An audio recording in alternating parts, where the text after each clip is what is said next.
What's up, guys? In this video, we're going to talk about how to get traffic to your YouTube videos so you can get the max amount of sales on your affiliate links.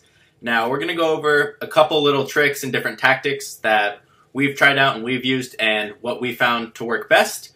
So I'm going to kind of go through the list here. So let's pretend we're starting from scratch. Let's say we want to find a niche. Let's say we want to do almost like a review of top 10. In this case, I chose vlogging cameras. So what I kind of did here is, all of you know Casey Neistat probably, which is this guy. We're going to use his video as an example because he loves to shove affiliate links in all of his descriptions. As you can see, these are all affiliate links. So we're going to do best camera, best vlogging camera. So let's pretend I'm searching that up on YouTube. Best vlogging camera. We're going to pretend we want to be a YouTuber.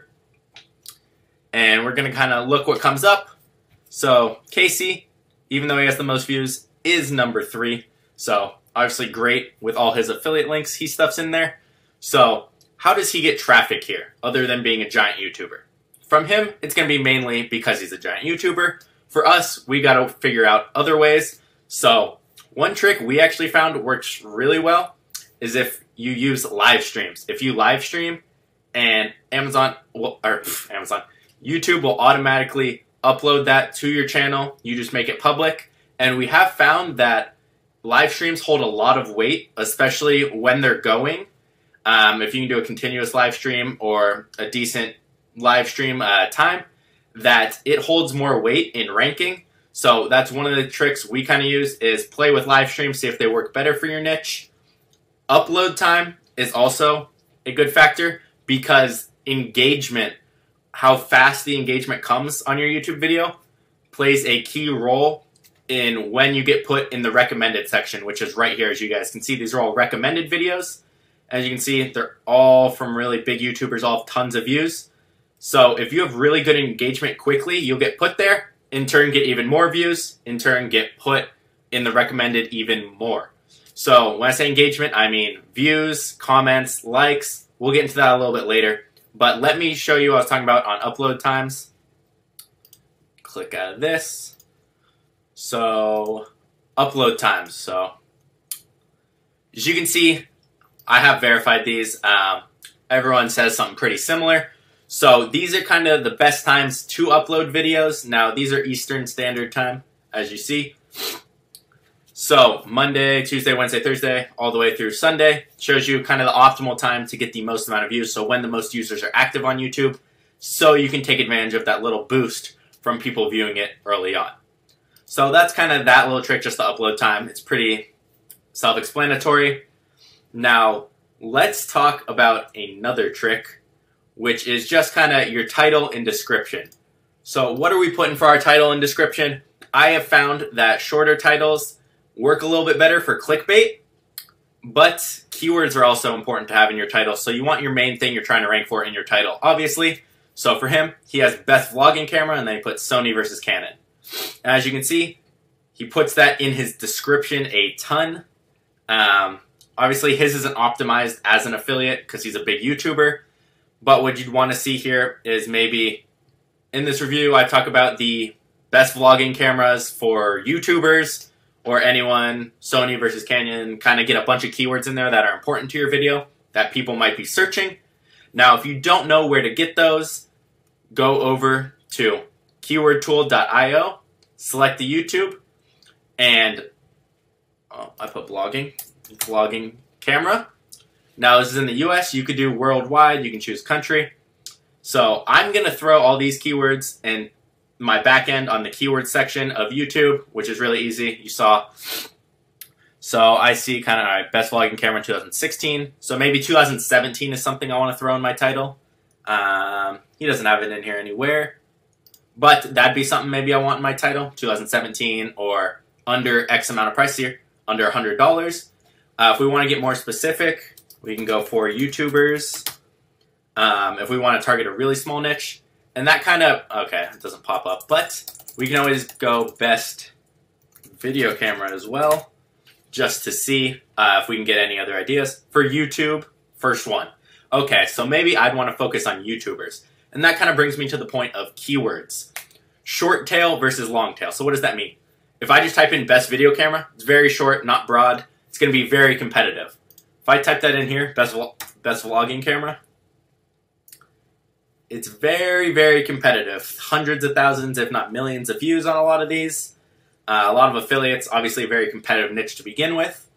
But if I try and narrow this down for YouTubers, maybe I type in best video camera for YouTubers 2017. Let's see, best video camera for YouTubers 2017.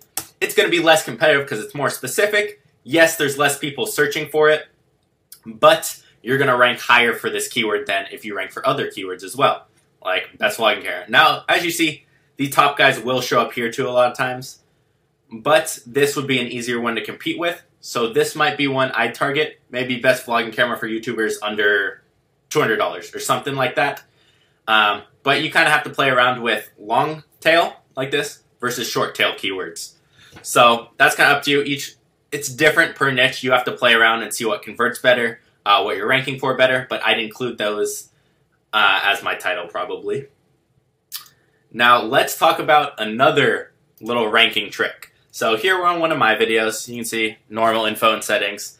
Now this one's not optimized. This is not what you want to see for keywords. This is a long time ago. But if we go over to the top where it says subtitles and CC, believe it or not, if you have the CC in your video, so the subtitles, and go out and type it out, or you can pay someone on Fiverr to do it for you, and you put that in there, YouTube picks up what is said in your videos and uses that, holds a lot of weight as keywords for what you rank for. So if you have subtitles on, and you are saying, you can plan out a lot of your keywords in your video, it'll help you rank tremendously. So that's another really nifty trick. It's a lot of work. I'd outsource it on Fiverr, but it does work. It's a very weird trick. Let's go over some of the basic things now. So you're doing, let's see, we'll go best vlogging camera again. We want to have ads off for our videos, obviously, even if you have the chance. We're not worried about small ad revenue. We want them clicking our links, so that's not even going to be a trick that we're going to use. Now, what do we want for the thumbnail? As you can see, I always go and look at what's popular for what I'm going to do. So this guy, best vlogging camera 2017, top 5 vlogging camera for YouTube 2017. You can see, kind of, just look at what they all have in common. So these top guys all have multiple cameras. He shows what each one is, which I think is really good. I like that a lot. So maybe that's something I would do. See if I can get multiple cameras in a shot, showing what they are, comparing them, and then maybe put best vlogging camera for YouTubers 2017 as my title. But it's also good to have the title almost in your thumbnail in case people gloss over this because it's too long. So that's kind of why I like to keep it short and sweet a lot of times. But for something like this, I'd kind of want to go with me in the picture with multiple cameras saying best vlogging camera. And again, red arrows convert very well for thumbnails, especially if you circle something and then red and point to it. But thumbnails you can play with. Use Canva. That's what we use for it. Now let's get into a little bit of the back-end SEO type stuff for YouTube. Now, one trick, again, I've said trick about 1,000 times video. Stop saying that. One little thing I do on YouTube, I try not to do it too much, but if you're doing these, I would, is when you're in comments on a video. So let's say we're on his video, and we say we have someone comment on our video. The more we have our keywords in our comments, whether it's coming from other people or us, the more weight it kind of holds for us to rank for that keyword. So if someone types, oh, I love the Canon as one of our comments, we're going to reply to it and say, oh, the Canon is one of my favorites for vlogging on YouTube. See how we threw in different keywords there? That's going to help us rank for that as well. So comments do count almost as a keyword field, so keep that in mind when you do get comments or when you're replying to comments. I try to reply to every comment and get some keywords in there. We went over engagement. Now let's go over other options you have off of YouTube. So we're going to head on over to a more sophisticated version of Fiverr called Conquer, which is Alex Becker's. So SEO is really confusing. Okay, that is not the website. we're going to hand it over to Conquer. But if it ever lets us. And we're going to look at people who can do SEO for us. So get our website ranked quickly. We'll use Fiverr as an example. You can use Conquer.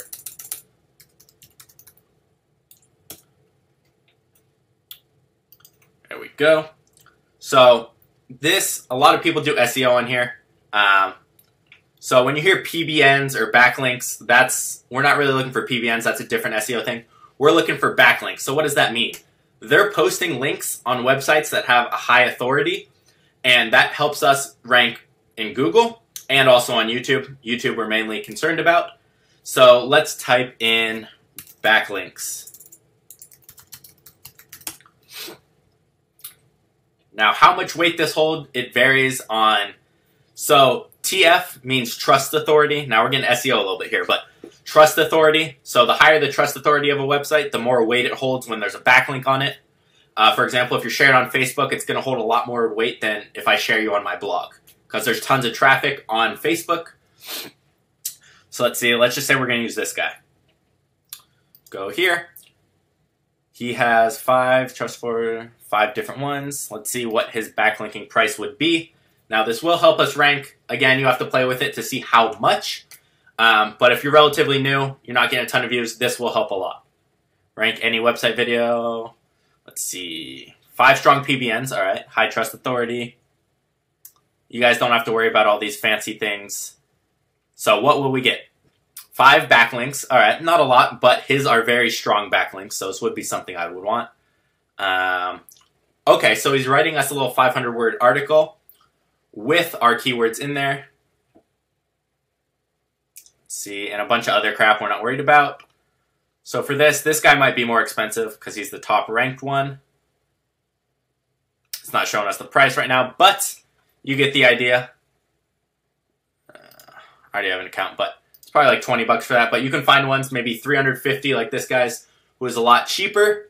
But that's going to be it kind of for driving traffic. If you combine all those strategies, you're going to maximize the amount of views you get, aka turning into the amount of clicks you get on your affiliate links and whatnot. Make sure in your videos you do have a call to action for people to click on the link in order to check out more and whatnot. But I hope that was helpful, and I'll see you guys in the next video.